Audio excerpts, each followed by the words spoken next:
Hey everybody, and welcome to today's Codec call. I'm going to be talking about a couple different things today, one of them being the announcement of Spongebob Battle for Bikini Bottom Rehydrated. Now, this is a remaster that's going to be done by THQ Nordic, and it was revealed today, like I said. It's going to be featuring a brand new multiplayer mode, according to them. Now, originally, this game was released back in 2003.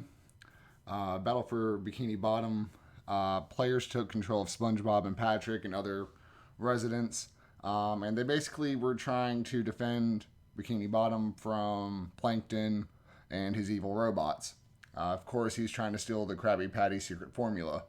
So right now, all we know is that it's going to be released on PS4, Nintendo Switch, Xbox One, and PC.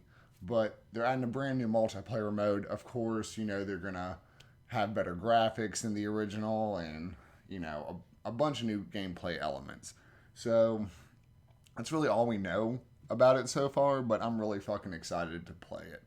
That was a game I played back on PS2 and I had a ton of fun with.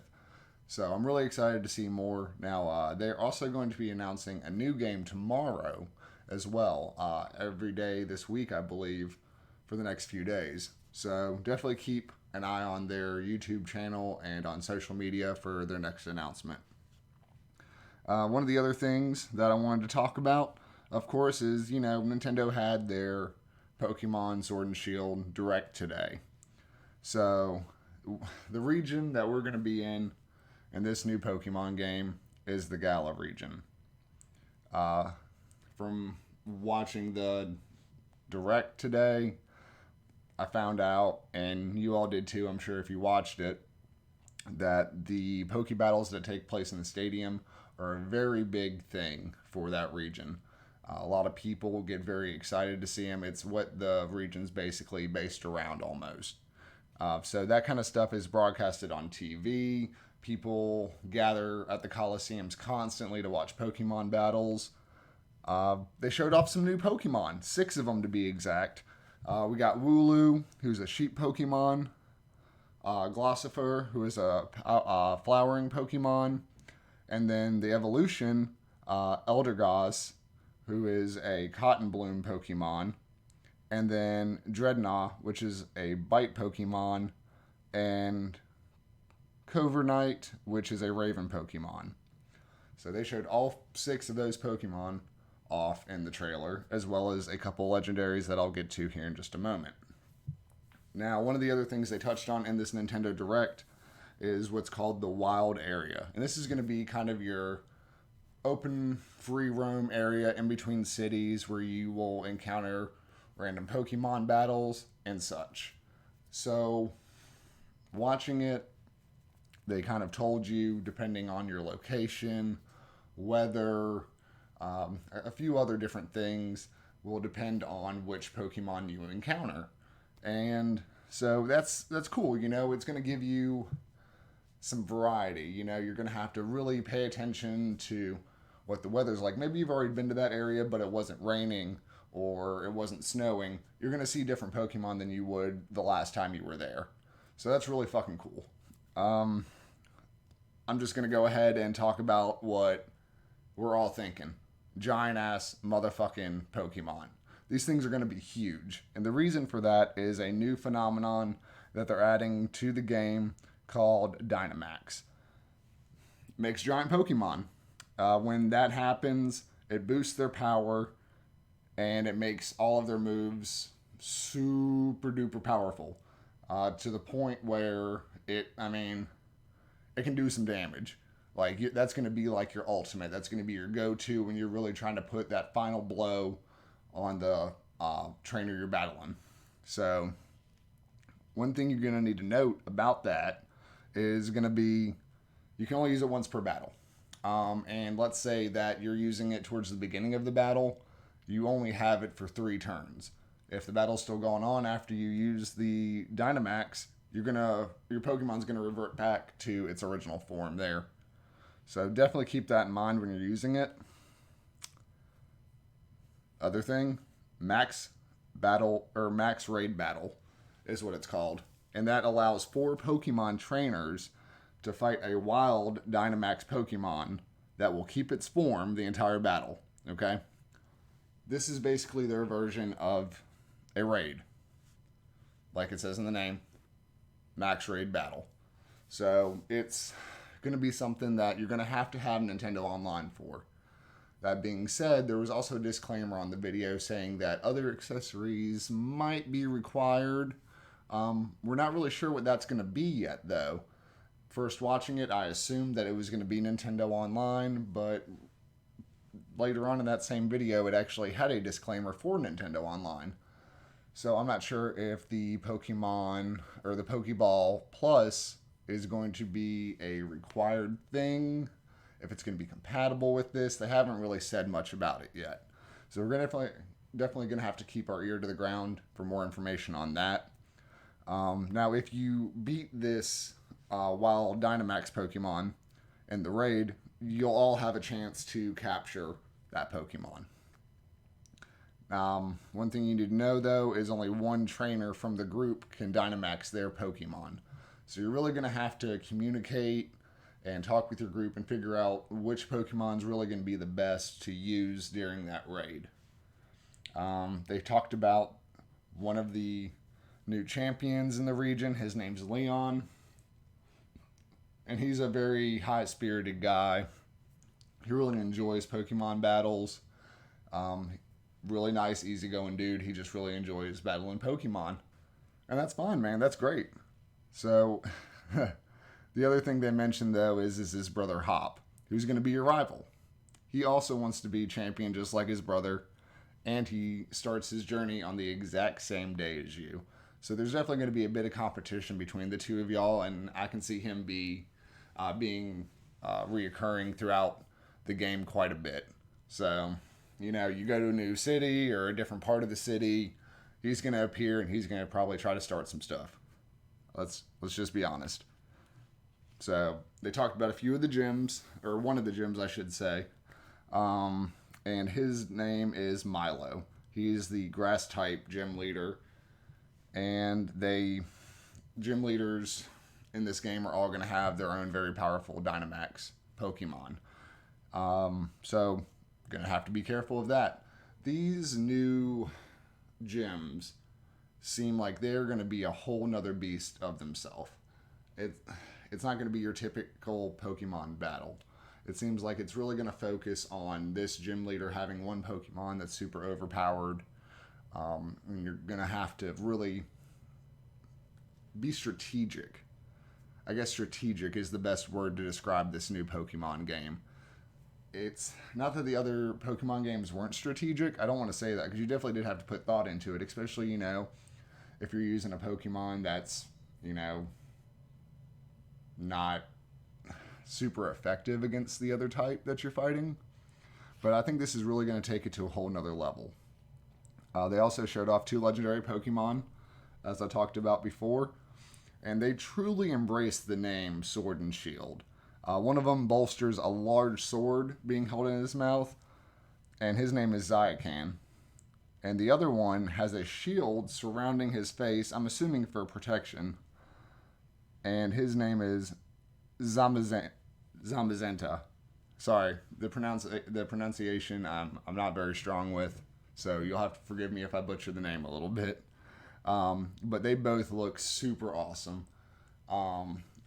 Really looking forward to this new one, and I know that my good friend Oxykitten is as well. So they announced a release date as well. November 15th of this year. We're getting the new Pokemon game in our hands. It's fucking amazing. I wasn't sure if it was going to be this year, but I had a kind of like a gut feeling it would be. So I'm really excited to see that it's coming out before holiday. You can get a double pack. It's available for pre-order right now, so you get Sword and Shield. As far as I know, there's no kind of bonus for doing this double pack. You just get both games. So if you want both, that'd probably be the way to go, just to be safe. You'll have some kind of alternate packaging, I would assume, just because they are both together. Whether it just be both normal artwork on the same box. It's still going to be cool. So definitely check that out. I had some time to put hands on the new Crash Team Racing game at my local GameStop, and so I kind of wanted to talk a little bit about that as well. The customization for the carts and characters seems like it's going to be really, really cool and in depth. You can change stuff from the wheels, the paint jobs. You can put stickers on your cart. The Crash that I made when I was playing, I made him blue, and he had some darker blue spots on him. I actually posted a picture on my Twitter page. So if you want to check that out, make sure you head over to my Twitter page. It's just twitter.com/MGS_PWN3R. And check that out. The other thing I noticed in this particular demo is you can choose the amount of laps for each race. The base was 3, and then you could change it to 5, and then 7. So that was really my extent with the demo. I played a few matches. It was really easy to control. You go through, you get power-ups or items, whichever way you want to call it, but rockets, shields, all kinds of different stuff. I mean, it looks like it's going to be a ton of fun, and I can't wait to get it myself. Black Ops 4 just released a brand new update, Days of Summer. It is summertime now, or close to it, depending on your location and where you're watching this. It's upon us. They added the 50v50 blackout called Ground War. They added some new weapons. Unfortunately, some of them are locked behind a paywall. And when I say that, there's a YouTuber by the name of TKO. He spent, I think it was like $500 or $600 just on different reserves and bundles trying to get the damn knife that they added, because it's not in the tier list. It's not.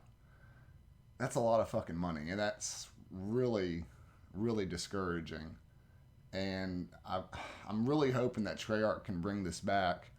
But with the announcement of Modern Warfare and how good it looks, I think a lot of people are just kind of overlooking Black Ops 4 at this point. They're just going to wait.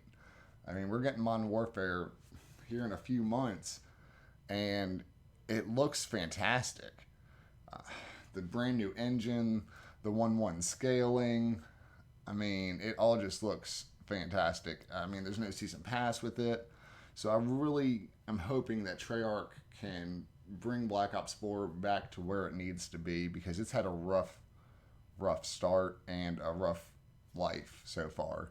It's not gotten the support it's needed at all. From my understanding, it's running on a skeleton crew right now as far as like upkeep and stuff like that. Now, I know I just said a lot of negative stuff, but there is a lot of positives about this as well. They added a lot of really cool costumes or outfits for the operators in Black Ops 4 that you can earn through tier progression. I know Zero has a pirate-esque outfit you can unlock. It looks like there's some weapon charms that are universal for all weapons, one of them being the crab one, which is the first tier in the tier in the tier list that you can unlock. And it actually moves its legs and pinches its claws and the ladder. So, and you can equip that to any gun, which is really cool. I'm glad they're not making it to where it's just per weapon. That'd be really annoying, because there's a lot of other stuff in the game that's already like that. They added a new map for multiplayer, which is great. This is actually one of my personal favorites from Black Ops 2. It's the multiplayer the multiplayer map is called Grind. And if you played Black Ops 2, you know this map. It's the skate park. It's versatile. Ins, outs, ups, downs. I mean, it's got it all. It's a ton of fun. I actually was able to play a little bit today with my buddy Frisket, and I thoroughly enjoyed it. It brought back a whole bunch of feels, if I could talk. Gosh. It's really, really good and really fun. And if they can keep bringing free content to the game, I think it can be very viable again. But like I said before, I think it's just kind of had a really rough life as far as features and updates and such. So we're going to move on to one of the final things I wanted to talk about in this particular podcast, and that is my E3 hopes and expectations. One of the things I think that we will definitely see at E3 on Bethesda's press conference is going to be 76, Fallout 76. We'll be getting private servers finally. And I think they're also going to announce a new event. I don't think they're going to announce free to play. I really don't.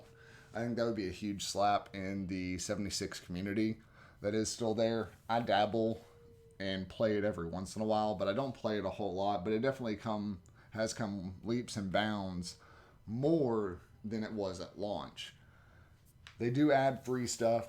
During Easter, they had 6 Deathclaw eggs, 1 per day, and if you collected them all, you got some type of mascot head. They've added free poses, they've added free emotes, they've added free player icons. They've added a bunch of free stuff in events throughout, but it's just the people who were early adapters like myself, they really let them down. And with Todd Howard coming forward recently and being like, we knew it needed work, we should have left it in beta for months, let people play it 24 hours, 7 days a week somehow, and truly test the servers. I mean, there's just so much that needed to be done with the game before it had its release, and I really do think they rushed it. Hopefully, same thing, kind of like Call of Duty, they can add some good free content and really bring back the player base for 76, because it had good players at the beginning. It's just that the more people that played it, the worse response it got. And I know a lot of the reviews did get bombed by players or by people that didn't even play the game. They were just going based off what other people said and what they saw. My experience on PS4 was actually pretty positive. I didn't get kicked from my server a whole lot. Even with beta, that didn't happen a whole lot for me. I know a lot of PC players did have that issue, though. But a lot of that stuff has been resolved. And I will say that they have put in a bunch of time fixing kind of iconic issues like the T-pose. You don't T-pose in 76. And that's been like an across-the-board glitch that's been going on in Bethesda games for quite a long time. So, I mean, there's definitely hope for the game. I think, like I said, we'll see private servers get announced, and then they'll do a new event. Doom Eternal release date. I think we'll get a release date for Doom Eternal finally. I think they'll show off a collector's edition, and they'll show us some more gameplay. Now, I don't know about you, but Doom Slayer, with that fucking super shotgun, with the grappling hook attached to it, is something that's going to make gameplay just even more over the top, brutal, and crazy. I can't wait to play fucking Doom Eternal. I can't. This reboot of the series, Doom 2016, was phenomenal. I still play it off and on to this day.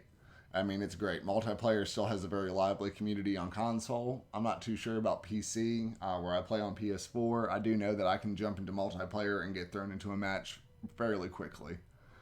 I think Nintendo will be announcing their next Smash Brothers Fight Pass character. And with the addition of Cuphead to Switch here recently, I definitely think Cuphead or Mugman would be a possible character that they could announce. I mean, really, the sky's the limit. The Joker got announced, and I think that just completely opened the book on just about anybody it could be. So I think that, like I said, they will announce the new Fight Pass character. And then my last kind of like expectation, hope, definitely a hope, Capcom will drop that they are indeed working on Resident Evil 3 remake. With Resident Evil 2 doing as well as it did, it actually surpassed the original release of Resident Evil 2. And the remake was so well received by fans and even completely newcomers to the series that have never played any Resident Evil games before. It was just so well done. It did everything right. It was difficult. It was fun. It made you think. It had replay value. They've added free content. I mean, there's just so much to Resident Evil 2 that you can still do today. So I really think that they will announce the Resident Evil 3 remake and maybe even show up a little teaser trailer. Even if it's just Nemesis busting through a fucking window and then RE3. That's all I fucking need. I just need to know it's in the works. Because RE3 and RE2 are probably my favorite out of the series, to be honest. And the life they brought back into RE2 was, like I said before, just great. There is literally nothing I would change about the RE2 remake. Nothing at all. So, that's basically everything I have for y'all today. I'm really looking forward to talking to y'all some more about E3. It's right around the corner. This weekend starts on the 9th, if I'm not mistaken. Yeah, so I really appreciate y'all stopping by. Don't forget to hit that subscribe button, like, share this video, and yeah, I will see y'all next time. This is MGS Poner, and this is Codec Calls. Peace out, y'all. Have a good day.